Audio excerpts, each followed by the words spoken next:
So yun nga guys, giusab na ako magseryoso ko. Mo na nga nakaginhawa na ako no.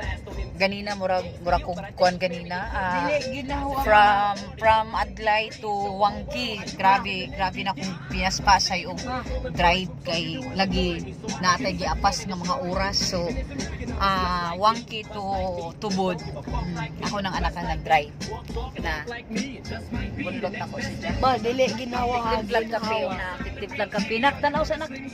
Ako dito guys, ilang escort na gwapo. Siya nga akong escort. Dohay akong escort ron guys sa akong paglakaw. So thank you mga anak. Then si Kuya Mikey guys, siya ang naghibilin sa shop, no?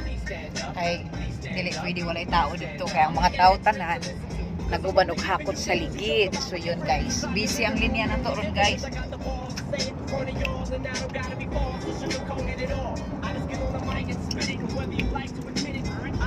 Exercise na itong kamotor kay sakit gido, kinahanglan na jud sa kilot na.